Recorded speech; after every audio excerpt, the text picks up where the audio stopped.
ಅಂದರೆ invalid password ಅಂತ ಬಂತು. ನೀವು ಈಗ ಆಲ್ರೆಡಿ ಯೂಸ್ ಮಾಡ್ತಾ ಇದ್ರೆ ಆ ಯೂಸರ್ ಐ ಡಿ ಮತ್ತು ಪಾಸ್ವರ್ಡ್ ಹಾಕಿದರೆ ನಿಮಗೆ invalid user name and password ಅಂತ ಬಂತು ಅಂದರೆ ಯಾವ ರೀತಿ ರೀಸೆಟ್ ಮಾಡ್ಕೋಬೇಕು.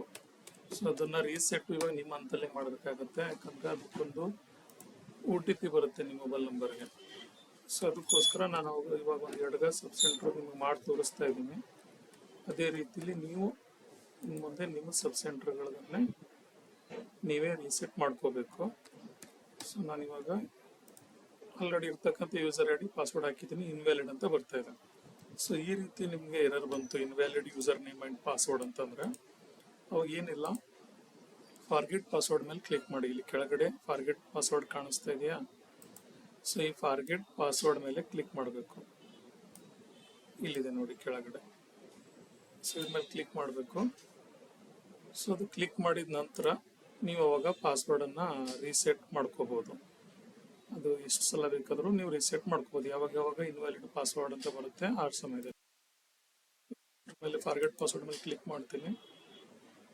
ಮಾಡಿದ ಕೂಡಲೇ ನಮಗೆ ಇಲ್ಲೇನು ಕೇಳುತ್ತೆ, ಸ್ಟೇಟ್ ಕೇಳುತ್ತೆ. ಸ್ಟೇಟ್ ಸೆಲೆಕ್ಟ್ ಮಾಡ್ಕೋಬೇಕು. ಆ ನಂತರ ನಿಮ್ಮದು ಯೂಸರ್ ಐ ಡಿ. ಸೊ ಯಾವ ಯೂಸರ್ ಐ ಡಿ ನೀವು ಯೂಸ್ ಮಾಡ್ತಿದ್ರೆ ನಿಮ್ಮ ಸಬ್ ಸೆಂಟ್ರದು ಆ ಯೂಸರ್ ಐ ಡಿನ ಇಲ್ಲಿ ಹಾಕಬೇಕು.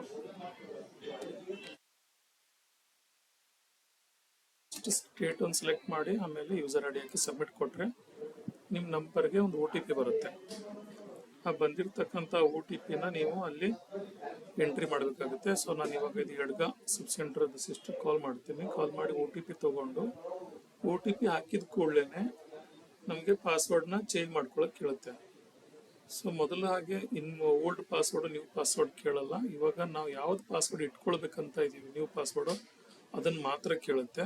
ಸೊ ನಾನು OTP ಕಲೆಕ್ಟ್ ಮಾಡ್ಕೊಳ್ತೀನಿ. ಇವಾಗ ನಾನು OTP ಹಾಕ್ತೀನಿ. OTP ಹಾಕಿದ ಕೂಡಲೇ ವೆರಿಫೈ OTP ಅನ್ಬೇಕು. ಸೊ ವೆರಿಫೈ OTP ಅಂದ ಕೂಡಲೇ ನೀವು ಇಲ್ಲಿ ಗಮನಿಸ್ಬೋದು, ಸ್ಟೇಟ್ ಸೆಲೆಕ್ಟ್ ಮಾಡಿದ್ದೀವಿ, ಯೂಸರ್ ನೇಮ್ ಅದು ಆಟೋಮೆಟಿಕ್ ಬಂದಿರುತ್ತೆ. ಸೊ ಇವಾಗ ನಾವು ಇಲ್ಲಿ ಮಾಡಬೇಕಾಗಿರೋದು ನ್ಯೂ ಪಾಸ್ವರ್ಡ್ ಮತ್ತು confirm password.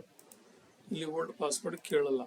But new password ಮತ್ತು ಕನ್ಫರ್ಮ್ ನ್ಯೂ ಪಾಸ್ವರ್ಡ್ ಹಾಕುವಾಗ ನೀವು ಹಿಂದೆ ಯಾವ್ದು ಯೂಸರ್ ನೇಮ್ ಯಾವುದು ಪಾಸ್ವರ್ಡ್ನ ಬಳಸ್ತಾ ಇದ್ರಿ ಅದನ್ನು ಬಿಟ್ಟು ಬೇರೆ ಪಾಸ್ವರ್ಡನ್ನು ಹಾಕಬೇಕು. ಸೊ ನಿಮಗೆಲ್ಲ ಗೊತ್ತಿರ್ಬೋದು, ಪಾಸ್ವರ್ಡು 10 ಡಿಜಿಟ್ಸ್ಗಳಿರಬೇಕು. ಅಂದರೆ 10 ಸಂಖ್ಯೆಗಳ ಪಾಸ್ವರ್ಡ್ ಆಗಿರಬೇಕು. ಅದರಲ್ಲಿ ಒಂದು ಲೆಟರ್ ಯಾವುದಾದ್ರೂ ಒಂದು ಕ್ಯಾಪಿಟಲ್ ಲೆಟರ್ನಾಗಿರಬೇಕು, ಒಂದು ನಂಬರ್ಗಳಿರಬೇಕು 1 2 3 ಈ ರೀತಿ. ಇಲ್ಲ ಮತ್ತು ಇನ್ನೂ ಒಂದು ಆಪ್ಷನ್ ಏನಂದರೆ ಒಂದು ಸಿಂಬಲ್ಸ್ ತೊಗೋಬೇಕು, @ ಡಾಟು ಈ ರೀತಿ ಸಿಂಬಲ್ಸ್ ಅಂದಾಗ ಮಾತ್ರ ನಾವು ಪಾಸ್ವರ್ಡನ್ನು ಸೆಟ್ ಮಾಡ್ಕೊಳ್ಬೋದು. ಸೊ ನಾನು ಇವಾಗ ವೆಲ್ಕಮ್ @ 1 2 3 ಅಂತ ಪಾಸ್ವರ್ಡ್ ಹಾಕ್ತೀನಿ. ಈ ಪಾಸ್ವರ್ಡನ್ನು ನೀವು ನೆನ್ಪಿಟ್ಕೊಂಡ್ರೆ ಸಾಕು. ಮತ್ತೆ ನೆನಪೋಯ್ತು ಅಂದರೆ ಮತ್ತೆ ಫಾರ್ಗೆಟ್ ಪಾಸ್ವರ್ಡ್ ಹಾಕಬೇಕು. ಇವಾಗ W ಕ್ಯಾಪಿಟಲ್ ಹಾಕ್ತೀನಿ, ಉಳಿದೆಲ್ಲ ಸ್ಮಾಲ್, WELCOME @ 1 2 3 ಇದನ್ನೇ ಹಾಕ್ಬೇಕಂತೇನಿಲ್ಲ, ನೆನಪಿರುತ್ತೆ ಅಂತ ನಾನು ಹಾಕ್ತಾ ಇದ್ದೀನಿ. ನಿಮ್ಗೆ ಯಾವ್ದು ಇಟ್ಕೋಬೇಕು ಅದನ್ನ ಇಟ್ಕೊಳ್ರಿ. ಆಮೇಲೆ ಕನ್ಫರ್ಮ್ ಪಾಸ್ವರ್ಡ್ ಅಷ್ಟೇ ವೆಲ್ಕಮ್ @ 1 2 3 WELCOME @ 1 2 3.